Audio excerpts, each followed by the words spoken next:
to join this Live Boost program to be a winner just like us.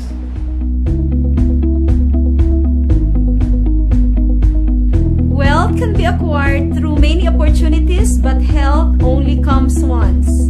Welcome to Infinite Wellness Opportunity Network. Dito po gumaling ako. Imagine mo, magpapalab ka muna. Talagang totoo na to. Sabi ko kasi lab muna ang kinukuha bago mag-undergo sa sa sinasabi nilang Perla. I guaranteed you guys. Kasi sobrang kakaiba niya. Ang nasa isip ko ay business. So, pag pinasok mo yung isang business, kailangan mo kabisaduhin. Pero later, nung maano ko na yung business, ay hindi lang pala business ang pinasok ko. More than business.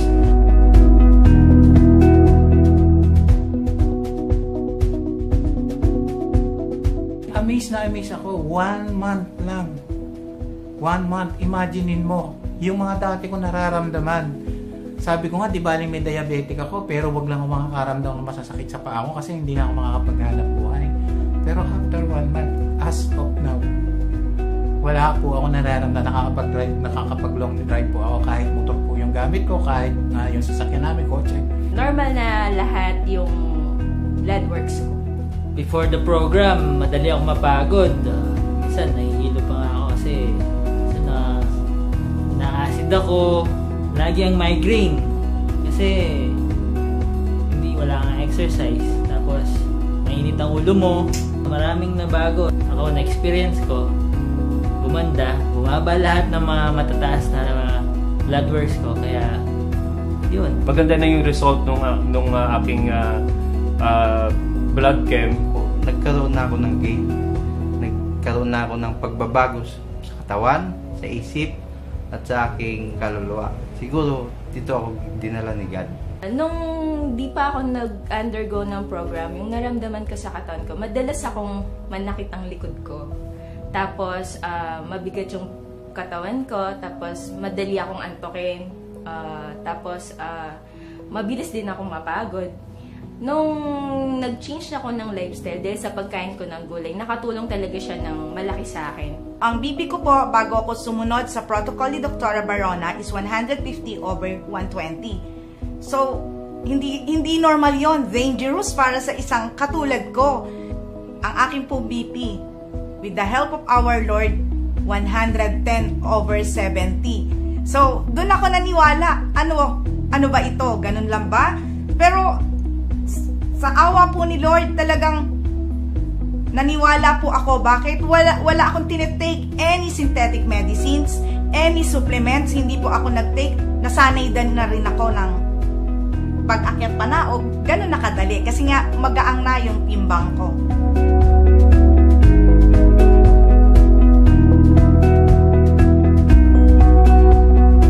On and off po na gumamit ng maintenance ko eh. Salamat po sa Perla kasi yun ang nagbigay sa akin. Paano i-treat ang aking sarili, i-treat ang aking body sa natural na paraan. Hindi, kontrolin ang aking sarili rin. From almost 83 kilogram, 74 na lang po ako sa ngayon. Lagi akong sumasakit yung aking katawan. Maya nakahiga ako. Ngayon, nung dumating po si Perla, dito sa aking buhay, ayun na nga po, nag-training kami. Awa po ng Diyos, yun ang nangyari sa akin. Yun pong alternative healing na tawag.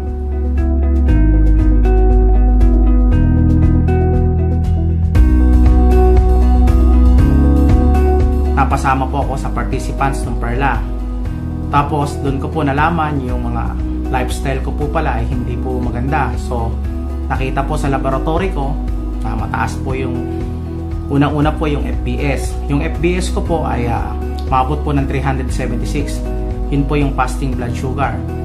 Kung yun po ay sa ordinaryong tao na makakarinig po ng FBS ko ay ganun kataas, eh malamang nag-insulin na po ako ngayon. Tuturukan na ako ng insulin, mag-medication pa po ako. Pero sa awa po ng Diyos, wala po, hindi po nangyari sa akin yon. So ngayon, after 21 days sa program ng Perla, bumaba po yun considerably. After 5 days, naging 245 po yung result. And then, another 5 days, naging 189. And then, instruction po sa akin ni Dr. Barona, ay ako daw po ay kumain after 2 hours. So after 2 hours, lumabas po ulit yung result ko. Nagpa-test po ako ng RBS, ang lumabas po is 174. So sabi ko, bakit imbis na tumaas, nag-shoot down pa sa pababa? So ang explanation po doon, yun daw pong pagkain na in-intake ko sa katawan ko, mabilis pong pumasok sa blood vessels ko. So ibig sabihin nagre-react po ng maganda sa katawan ko. So and then, tapos ko po yung program for 21 days, ang result po, bumaba po ulit ng 168, and then the rest is history. Mga LDL ko po, bumaba from 225, yung po tinatawag natin bad cholesterol, bumaba po siya ng 152. Almost nasa level na po ng normal. So, then at marami pa po yung mga laboratory ko nandun na nagsibaba po sila considerably. So, ang laki po ng pasasalamat ko dito sa Perla dahil po ang lifestyle ko po noon, kain lang po ako ng kain, inom dito, kung ano-ano pong mga pagkain yung ini-intake ko, di ko po pala alam na yun po pala nakakapagpasama po ng pakiramdam natin.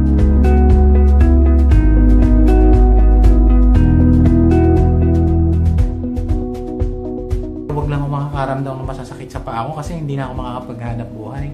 Pero after 1 month, as of now, wala po ako nararamdaman, nakakapag-long drive po ako kahit motor po yung gamit ko, kahit yung sasakyan namin, kotse. 48 years old na ako. So, sa akin, siguro, ito na yung pinakamagandang blessing na naibigay sa akin ni Lord. Then nagpa-check up uli ako, then lumabas yung result. Maganda na yung result nung aking blood chem. Lahat, nag-improve. Bumaba po ang aking sugar, bumaba po ang aking uric acid, bumaba rin po ang aking timbang. Nung pong nasa States pa ho ako, 2 months ago, ang timbang ko po ay 178 pounds. Nagsimula po akong healthy living po doon at ngayon po ay 145 pounds na lang po ako dahil sa programa.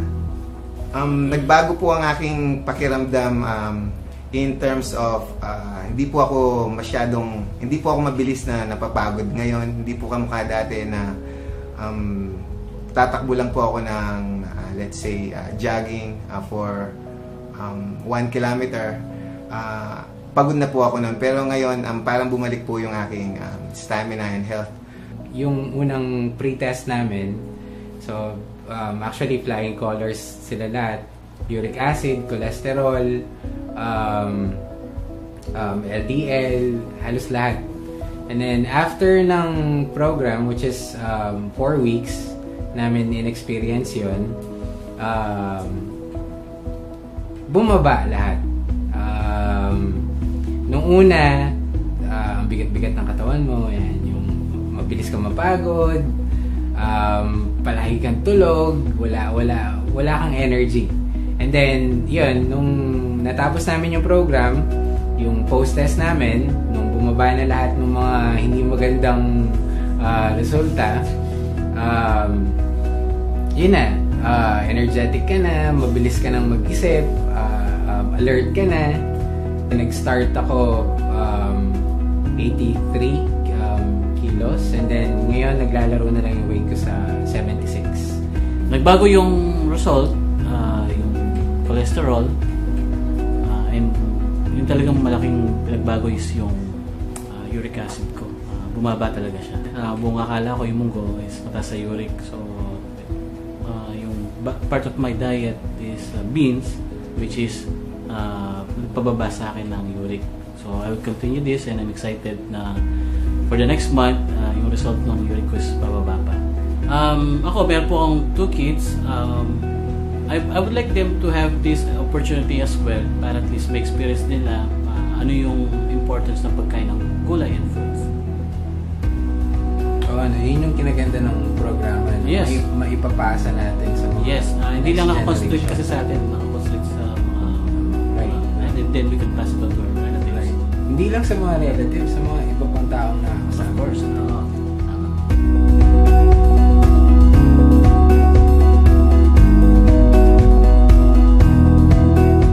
Pinakamalaking bumaba sa akin is uric acid and cholesterol.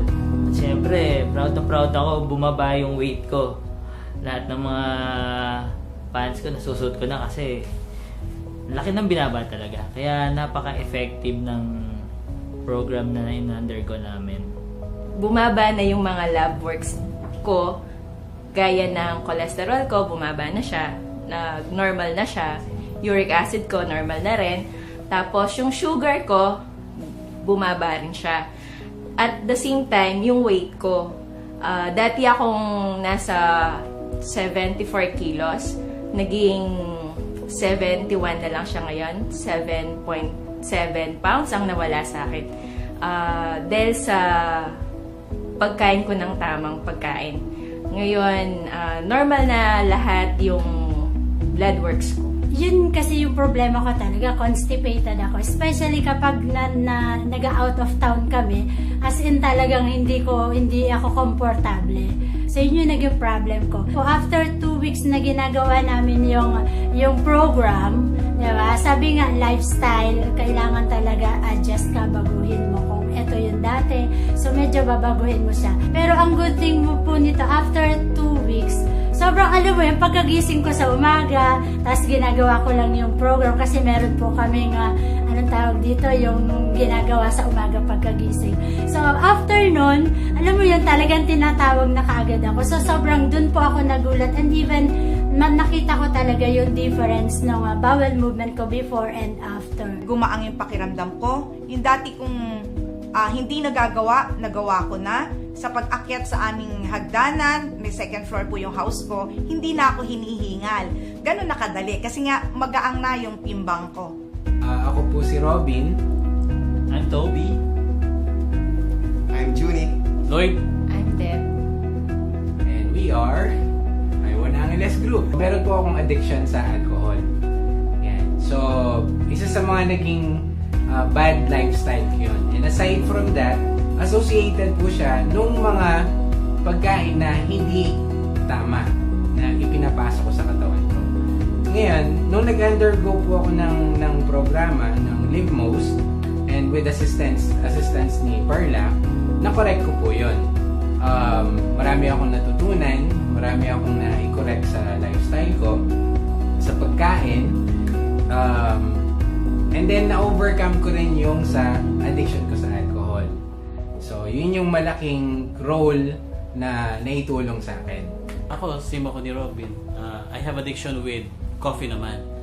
Especially yung content ng sugar ng coffee. Dahil aside from the coffee itself, nalagay ko siya ng creamer and sugar. Food lover po ako. Mahilig ako sa sweets.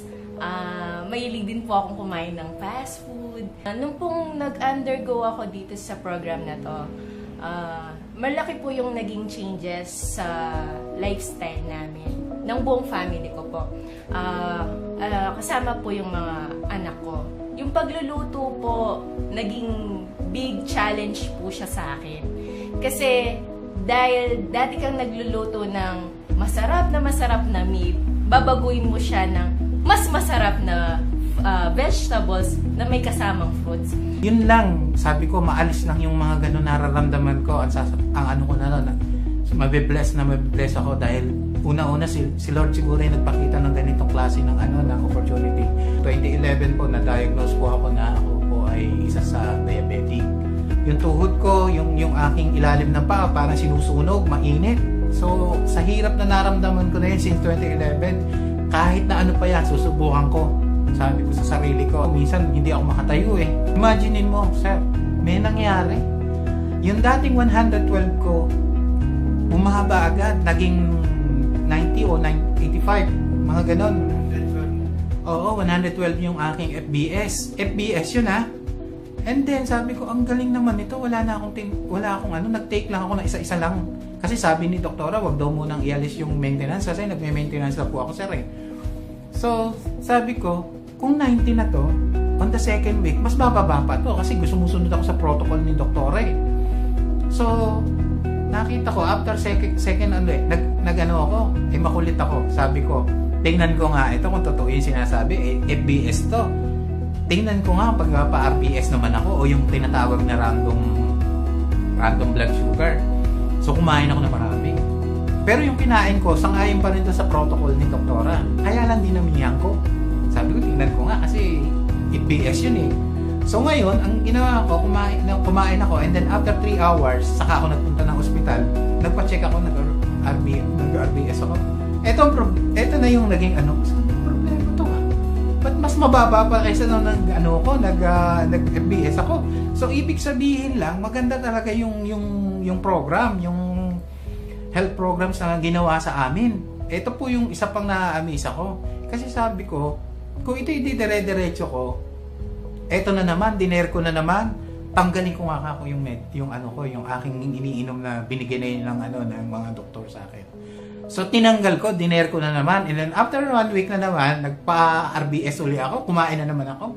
The same thing doon, konting-konti lang yung angat. Ibig sabihin, mga 2 to 5 lang yata yung inangat.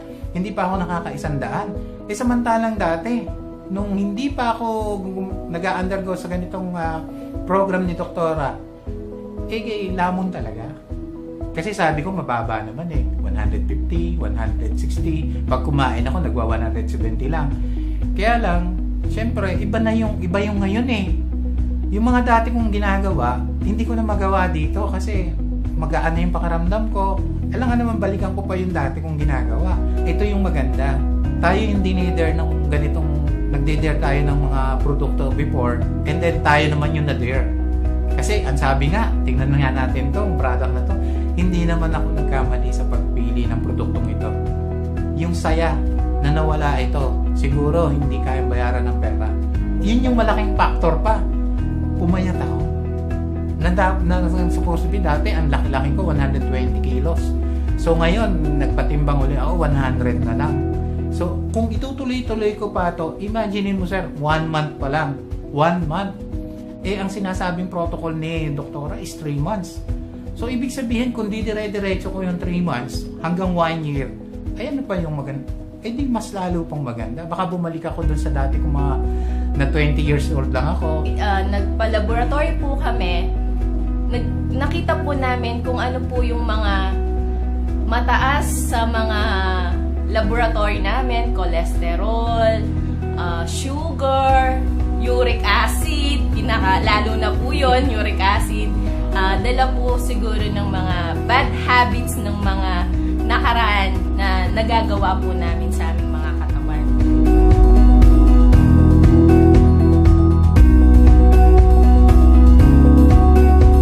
Ito na yung pinakamagandang blessing na naibigay sa akin ni Lord na nakatagpo ako ng isang produkto na hindi ko talaga siya iaalis sa aking tabi. Napakaganda na naidulot ng pag-undergo namin dito sa LiveMost program. I-apply natin kung kayo ay talagang gustong gumaling. Ang maganda po nito, meron na pong iWon na makakatulong sa inyo at yung kanilang produkto na Perla. Masaya po ako dahil na-introduce po sa akin ang lifestyle medicine and LiveMost po, ang assistant si Perla. Dahil po, through this program, natuto po akong mag-change ng lifestyle. Salamat po una po sa Panginoon. Salamat po sa Diyos at ito po ay nakita namin and then naging blessing po sa amin dahil sa health. Okay? So, good day po. Maniwala po tayo at mag-trust kay God. Dahil po, sabi po nga po ni Dr. Parona, ang healing daw po ng katawan natin ay ginawa na ng Panginoon. At yun po ay natural na nasa katawan natin na mag-heal.